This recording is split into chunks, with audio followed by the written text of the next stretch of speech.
Next In. And welcome to Next In. So it is now, we are here for a new episode. We are really excited to bring on Joe. Joe is the founder of TackleAI. Co-founder.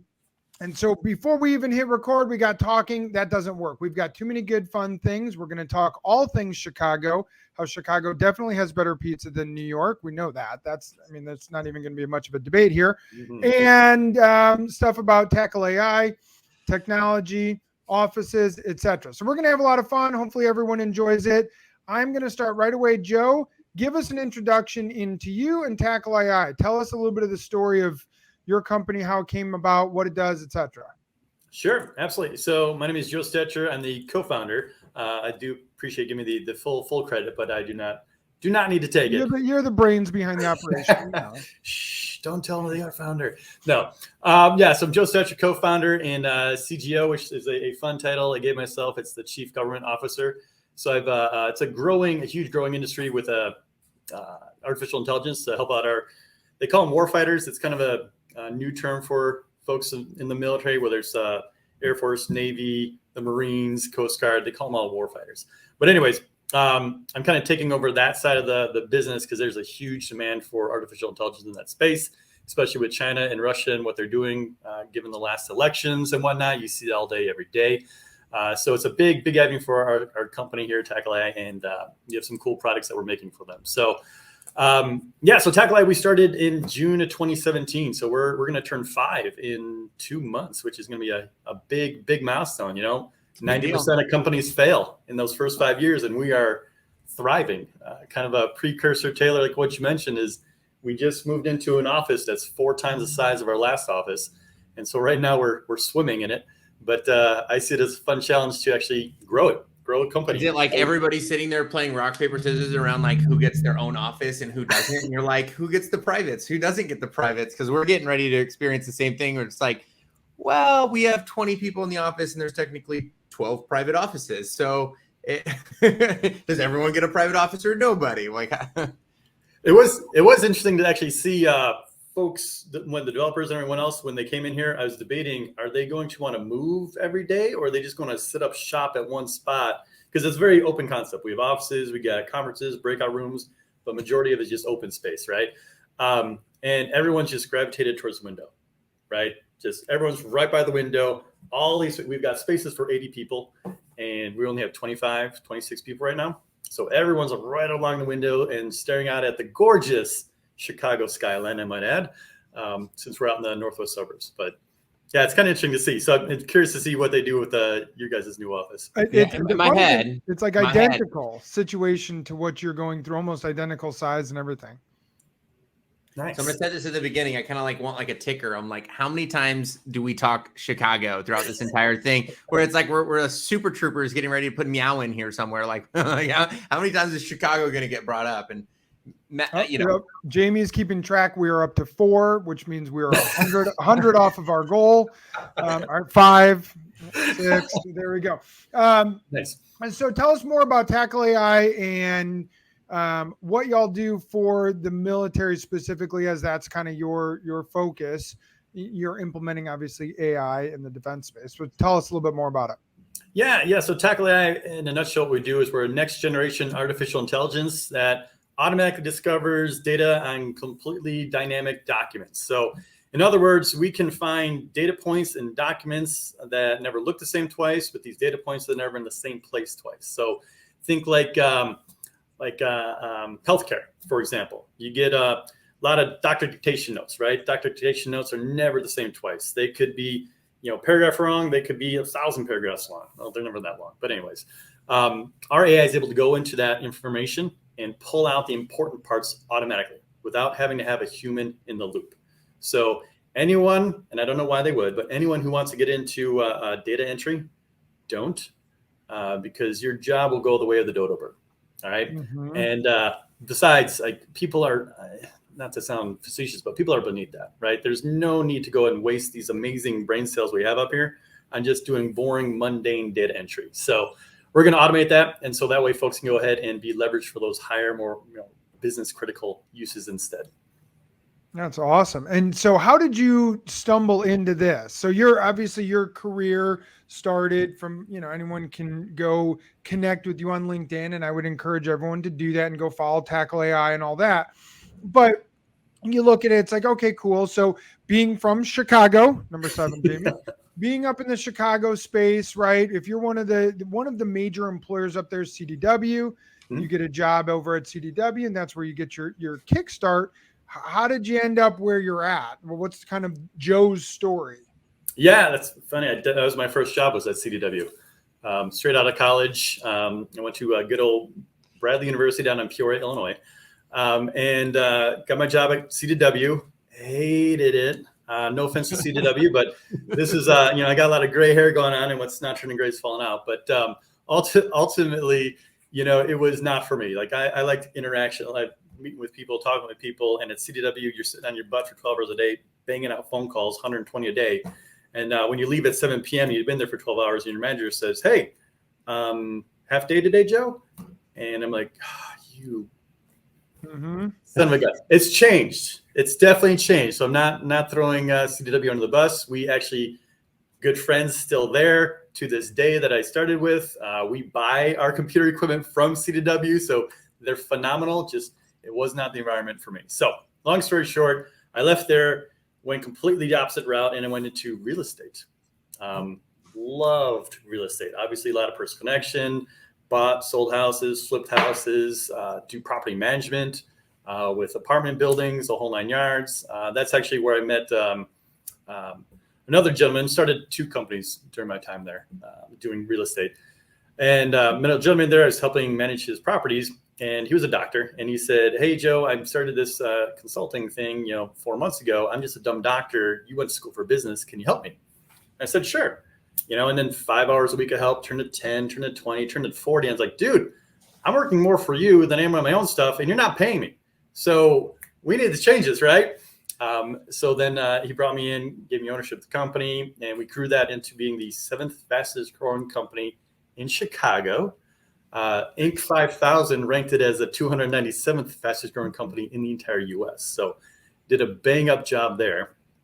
And during my time there, I met a gentleman by the name of Sergio Suarez. And we brought him on to help us do some consulting work. And he showed me this AI thing he was working on the side. And I was like, holy crap. Sorry. Bleep that out.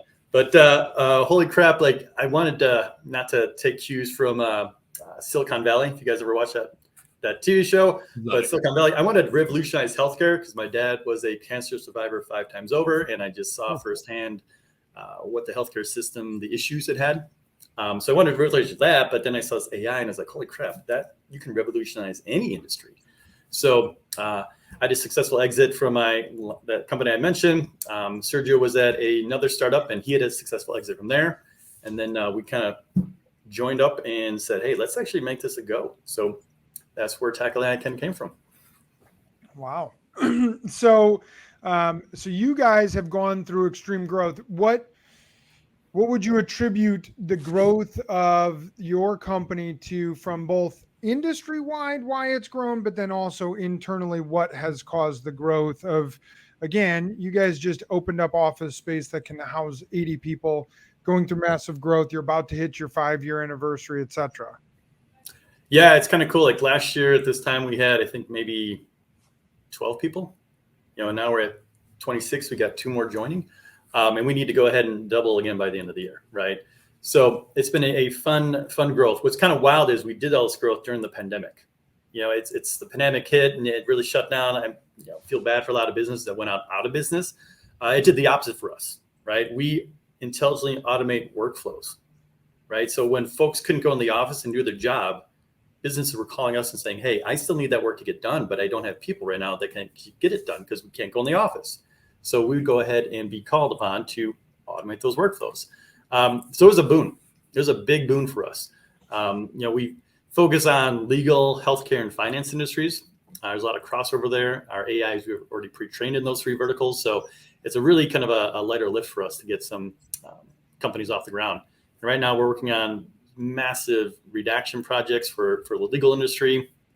The DoD projects is massive. It's something called, it's kind of cool. Our customer is with the 192nd Wing of the Virginia Air National Guard.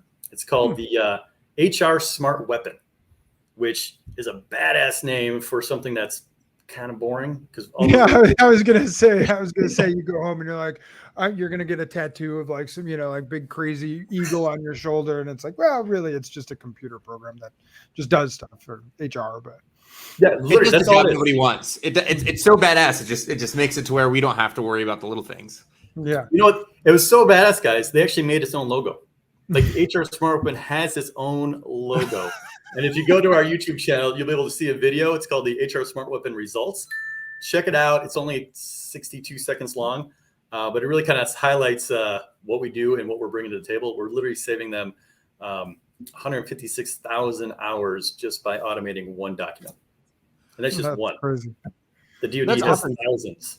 So I'm kind of curious, being AI, like, do you guys have your own custom engines that you've built? Are you guys using kind of like off the shelf stuff where it's just like, we're kind of plug and play using some sort of SageMaker tool? Like, how have you guys kind of built what TackleAI is doing? Boo. Yeah, no, we don't like using off shelf stuff. So everything that we built in-house. It's 100% proprietary. We built it from the ground up. It's kind of wild because we always joke around that what we're building doesn't exist. Right. So when people say, hey, how long is it going to take? We don't know. Right. Because it's never been done before. We're literally inventing every freaking day. It's so wild. So it's true to the form of you never know what's going to happen on a day-to-day basis because, yeah, we don't. You might have a great idea one day or one moment and start working on it. And you hit a brick wall and you're like, yeah, this is not the greatest idea. So you got to restart and keep moving on. But yeah, we don't leverage like all this, hey, let's just take this library and pretend it's ours and then charge a bunch of people money for it, right? Yeah, which is what a lot of people end up doing. So like, as you guys are building, I mean, like you said, last year, 12 people, this year, 25. By the end of this year, I don't know, you guys got space for 80 people, right? So, part of what we like talking about on here and part of the reason why people even show up is like, well, how do I get a job? Like, what are the pain points that companies experience as they're hiring? So like for you, how have you been helping build an organization that's allowed you guys to build this proprietary system that's scaling as fast as you guys are? The people.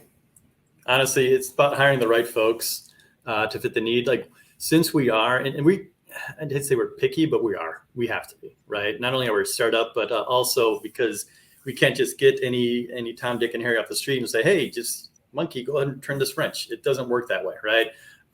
Again, we need very creative people. So we look for folks who are problem solvers, right? Folks that actually have critical thinking, folks who really think outside the box, right? Because that's what we want to make sure that, hey, we're not just looking for the same thing that's done every day, day in and day out. There's other companies that do that, and they do that just fine and dandy. We're playing in the space where the unstructured information, that is very difficult. That is something that you have to literally invent and create on the fly as we kind of build it out. So that's kind of what we look for. And as a result, we've done a great job. It's, as you guys probably talk to others, it's very hard to find talent these days. And if you do, it's very expensive. Not for us, but okay, go on. That's what we do. Well, yeah, I mean, man, when I look at some of the people on your team, right, to talk about smart people, right? I mean, the person leading your, machine learning team, I mean, comes from a little school, right? I mean, Northwestern and University of Illinois or one of the top engineering schools in the country, right? No big deal. These little schools that nobody's ever heard of before. Like, they didn't go to someplace like Bradley, I mean, my God. Cool. Yeah. I mean, yeah, it looks like you guys have built a pretty incredible squad. So like, what is the selling point that you have when you're trying to attract people from other really big schools like that, right? Where you've been able to help kind of build a world-class team, and how do you maintain that as you grow? Yeah, that's a fun one. Well, we did win an award, and I hesitate saying this because, I mean, it's publicly known, but it kind of it shoots ourselves in the foot. The award was built by Built-In, their Chicago chapter here. But they I love the theme we're going. We should have like a pop-up that pops up. Right? Exactly. Say, like, the Sears Tower just explodes right now. Thank you, Taylor. Yeah, no, it's not going to be. We're not even going to talk. It's Sears Tower. It's Sears Thank you. Tower. Yes. It'll never be the other name. It's the Sears Tower. No, and even though this other name is now no longer has the majority square footage in the space, it's another new company. It's like a Voldemort moment all of a sudden. Thou shall not be named. Sears Tower. But I don't even know what we're talking about now. That was like, Well, and by the way, it's still Comiskey Park. I'm just saying it's Comiskey, it's Sears Tower. I don't know otherwise. I'm not calling it whatever guaranteed rate. I don't even know what it is. It's Comiskey Park. I'm a huge it is funny story. Our old office, they showed you earlier with the camera across the street, is being taken over by Guaranteed Rate. Yeah, well, it should be taken over by Comiskey. I'm just saying. It's Comiskey Park. It's Sears Tower. It will not be otherwise. So anyone who's in Chicago right now is like applauding along with you. Yes. People in Seattle are like, I have no idea what they're talking about. So what I'm hearing is to get a job at TackleAI, you have to be a big Chicago person, maybe. Like, are we on site? Are we remote? Honestly, we do like to be on site. There's only a couple of our folks that are remote, but they come in at least once, twice a month for a week or two. But yeah, we do like to hire locally. And the reason for that is that the creativity, right? Because again, we're inventing all the time, and having that creativity where you can just, when you get those juices flowing, you just want to reach out and go and say, hey, Josh, what do you think of this idea? And then start playing off each other and you build this new thing versus you're working remote and you send a Slack message and then they get back to you 15 minutes later and then the juices are gone and nothing gets done, right? So it's imperative. Yeah, we do like to hire locally. We do like folks coming in the office. With that said, we do a hybrid. We're not going to force you to come in every single day. It is a hybrid work schedule. I remember what I want to tell you. The thing that shot us in the foot is built in, give us an award for being the best paying employer in Chicago. So Nice. Anyone who's looking to or wants to have a new developer job or looking for a new growth opportunity with a very fast startup company, come check us out on TackleAI. Yeah, so that's awesome. We have to sell out the most amount of dollars, is what you just said. You're like, unfortunately, but thankfully, but unfortunately. Yes, that's the whole shut ourselves in the foot on that one. So what do you see? Like you mentioned, hey, we are finding people who operate best in unstructured problem solving, right? Which makes it even more difficult to find, right? If you said, hey, it needs to just do X, Y, and Z that a million other places have done, you just find those million other places, you find the people who do the X, Y, and Z, and you put them in. How do you measure in an interview, in a resume? How do you measure people you think can operate best in these creative engineering problem solving worlds? Do you look heavily at their undergraduate degree? We have roles, by the way, operate relatively similar. I know what we do to really identify this talent that is not so much just doing a basic machine learning job, but has much more unstructured and they're building something that's new and like nothing else. Yep. How do you go about identifying that talent? A couple different ways. So definitely looking at the totality of the resume, what's on LinkedIn. If we can find some stuff on them on social media, check that out. We have a full-time HR and recruiting person we've hired to help us out with that. We used to give tests, just kind of test them out. If we can get access to the guy GitLab, we can go on there and see what they've actually done. That's great to have. But also it's kind of looking, when you talk to them, interview them, like, what do they do outside of work, right? Do they like to do Sudoku puzzles? Do they like to do other puzzles? Do they like to paint or do art, right? Things that are like, help that creativity process in their brain. We know that then they would be a good fit because we're, giving them tasks that, you can't go to the off the shelf and just plug and play. So that really kind of comes in handy. So what do you do outside of work to exercise your creative brain? I'm more of a adrenaline junkie. So I like to go skydiving. I like to ride motorcycles slightly over the speed limit, cover up my name so police officers see that, but not that they could catch me anyways. Fun fact. Shane, you gave me one of these. Do you ride a bike? No, I like going skydiving, man. Oh, nice. Sweet. Yeah. I'm scared shitless of skydiving. So I'm terrified of heights, but I love skydiving. Like with a passion. Dude, I am terrified the entire way up. Like the way up is the scariest part. The way down, pure bliss, man. Dude, I tell everyone, it's like, it's the best like natural high you can ever get. right? You jump out of a plane, you're 10,000 feet in the air. You're just like, what? Just adrenaline, like your heart's beating so hard, like boom, boom, boom, boom. So And can then you tell pull the Taylor chute. we need to do a sales competition where the result is going skydiving? He's never done it, and he refuses to do it and won't participate. And I'm like, I want a giant skydiving sales competition where I could take as many people in our company to go all together at once. That's my goal. I will gladly a film skydiving from the competition. ground. I will film all of the safe landings for all of you.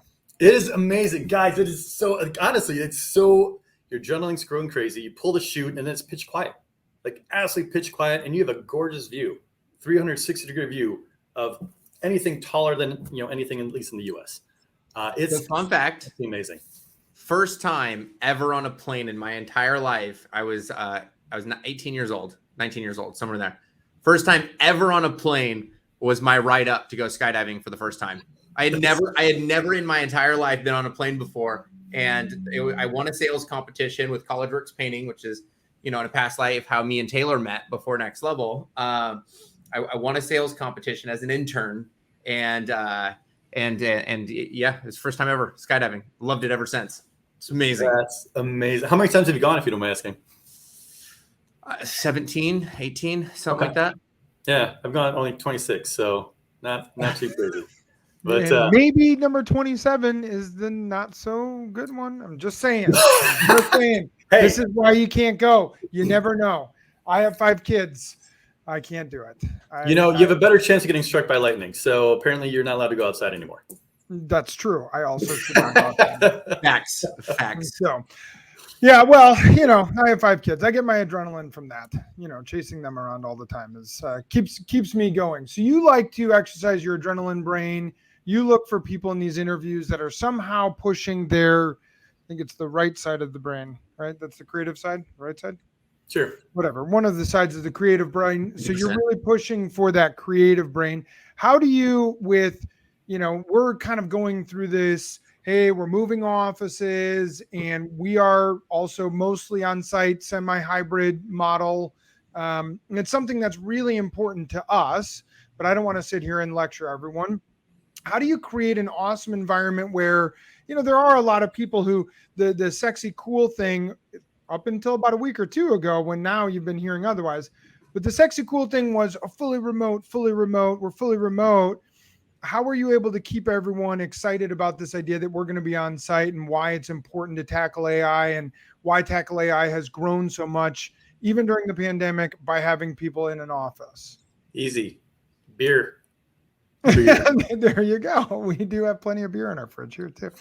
Yes. Beer. No liquor in our office though. Oh yeah, no liquor. You got some on the back tray back there. No, that's not real. That's fake. It's a figment of imagination, huh? That's props. Yeah, it's funny. In the new office, we had set it up where in the kitchen, we just put our liquor in a cabinet because you're not allowed to have that apparently in the open for certain things. But we in the cabinet, same cabinet above it, further away is all the medical supplies. So Excedrin and Tylenol and the first aid kit. Like so, if you have a headache, you get a choice. Which way you want? You want a pill or you want some liquid courage? The easier cabinet or the much harder one to get to? Just go with the easy. Exactly.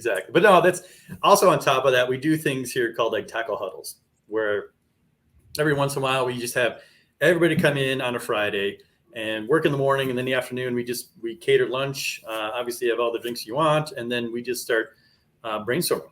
Right, where we just kind of talk about, hey, here's a problem I'm solving, and then everybody in the company go and give input and give their ideas, and no idea is off the table. So it's kind of a cool, team building, camaraderie, culture building sort of thing we do here. Is just bring the whole team together, and sometimes we get things accomplished, sometimes we don't. But it doesn't matter either way because it's just an off the cuff, just fun experience for the team to have. Either get to know the new employees, right? Some people haven't seen each other yet. So that's one of the things we do here to also kind of bring that culture in where people actually want to come into work. They want to see their coworkers, that kind of fun things. Yeah, I think that is imperative because, and now we have a couple of remote people that we really try to bring into those events. Yeah. But I think we all know that, like, even though we're doing this remotely and it works and it's nice and it's good to push out to a lot of people, it still isn't the same as if the three of us were hanging out in an office and we're whiteboarding on, behind you and stuff like that.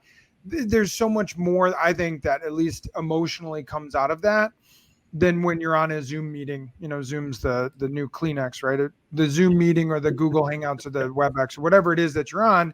There's only so much you can get from that. You have to have team events. And to your point, it's like a lot of that doesn't have to have a one-to-one. Hey, we were in here, we came out with 2 ideas. Every week we have to have 2 new ideas. It's like some weeks we'll have 0, some weeks we'll have 38, and all 38 are bad, but then the next week we'll have 1, and that 1 idea is we're going to run with for the next 6 months. Or we have like 30 days of just making fun of and laughing at the fact that everybody had the dumbest ideas possible, and that fuels some energy for a bit and covers the void a bit, right? And like even that is a big takeaway. Yeah, and that's good too, right? It's about building a culture where folks it's not, there should be no fear of failure, right? Like fear is going to happen, right? It's just go ahead and learn from it, get over it quickly, and get on the next thing. But it's laughing, having a good time. That's never anything wrong with that, unless you're really loud and you're on like a conference call and the dude in the office next to you is super loud and laughing. You're like, shut up. We don't have any really loud to demo here. No one here is really that loud. So last technical question. Where do you see TackleAI in 5 years? Oh my gosh. Ruling the world. There you go. No, I'm kidding. Not really. Tackling the world? Hey, even better. Taylor, do you have some marketing? Yes. Yeah, I'm in marketing, PR, it's my expertise. No, honestly, continuing to grow. In 5 years, in 5 years, we expect to be $1 billion company. So we're going to be the next Chicago unicorn. So if that's not a tall enough goal for you guys, well, then you can go to hell. No, I'm kidding. I think that's awesome. I think it's great to set out these, BHAGs, for anyone who knows, big, hairy, audacious goal, right? Set out a BHAG and rally the team around something that's really big and exciting and almost scary, but so crazy that it's just possible, right? Mm-hmm. And you're in a space where it is possible. Oh, yeah. In that AI space, which is exploding, as we know from tons of our clients, that's not a small space, and it's not getting smaller. That is not going the way of the dodo bird. No, that one is not. That is taking over, right? That is taking over. That's like a weed suffocating out all the rest of the leaves. So that's growing. So let's move into a little bit about Joe. Yeah. Why do you love Chicago? Why would you not love Chicago? Especially in the. I moved away from there, so I love Chicago, but I can give you a couple of reasons. Yeah. Why do you love it? There's honestly, it's a few different things. Like summertime, the Shy. Nothing better. No offense to any other city out there. There's absolutely nothing. Festivals, especially coming out of this pandemic, going to this stuff, just the food, the people. And Chicago's like a giant melting pot, right? It is one of the most diverse cities in the entire nation. It's amazing. So you can go anywhere and get any kind of food, and it's all fantastic food, right? The people are super nice. They're not a-holes like in New York. And they're not like totally laid back like out in LA. And Shane, apparently I pissed him off because he Shane's like, I'm done. Turn off my video. I'm sick of this. Yeah. I don't know where Shane, maybe I assaulted Shane with the whole New York comment. I don't know. No, we all agree. But there's just so much to do here as well. I mean, you got the lake, which I've had friends come into Chicago, never been to Chicago. I've had relatives from Europe come over, and I take them to the top of the Hancock. I was going to shorten that, but I don't know if that's from the hand. Yeah, we all know what it is. Anyone from Chicago? Top of the Hancock minus the hand. Yes, exactly. The latter half of that. And they look out at Lake Michigan and they're like, "Holy crap, what ocean is that?" And I laugh and I have to explain it's not an ocean; it's just a lake. But it's so amazing, right? The beachfront. I mean, how about this? Do you know this? This is a fun fact about Chicago. More waterfront, more miles of waterfront than any other city in the United States. Get out of town. That's a new one I'd not heard. Really? Mm-hmm. Including Miami. I know you're all like, wait. Lake of the Ozarks? Yeah, everyone wants to go. Everyone wants to go search this up. More waterfront, more water frontage than any other in the entire United States. Town. Yeah. That's amazing. Well, and people also think like, oh, it's a lake. You can see across it. No, you can't. They don't realize because they're used to lakes like, the small lakes in Wisconsin, and that's a lake to them. They don't Great Lakes, people from Cleveland and stuff understand what a Great Lake. I mean, it's not the same. You don't see the houses on the other side. Correct. I've never been to Chicago, so I have no idea what you guys are talking about. But here we go, Joe. You're the expert on the show. And I mean, Joe, he's never been there. When we go to Chicago, what does he have to do? Oh my God. Got to go downtown. You got to go top of Hancock. Got to get some deep dish pizza, real pizza. Where? You will be judged on this. In fact, I'm going home for Easter, and I'm going to have Taylor did have his hint before he tells you. Taylor did have his wedding rehearsal dinner at a very specific deep dish pizza place in Chicago. So he does have a favorite, and it was formal. Got it. Okay, so I'm going to give it a couple. All right, because one is nostalgia. Like my growing up, my mom and dad always drive, not always, like rarely would drive downtown, and it would take forever as a kid. Like everything took an hour, forever. It was an hour away, and we went to Uno's, like one of the originals. We went to Pizza Uno's. So I have nostalgia there. By choice, though, I gotta go Giordano's. All right, that's my number 2. That is what I am having for Easter. That's my number 2. Ginos East is my favorite. Lou Malnati is third. Many people say Lou's first. I say no. No, not Lou's. Not Lou's. So Giordano's got their sausage is amazing. If we could take Ginos East crust and combine it, boom. Yes. Wow, Joe, we're on the same page, man. That's good. So my wife loves Giordano's. I love Ginos East.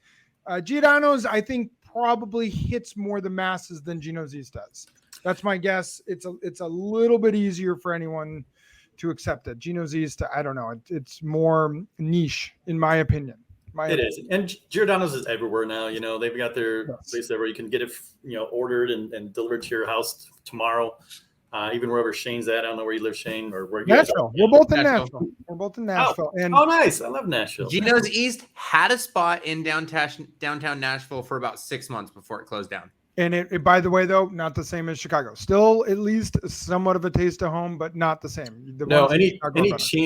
Any chain, Chicago pizza is not even close to the original. I went to Giordano's in Orlando. Not the same.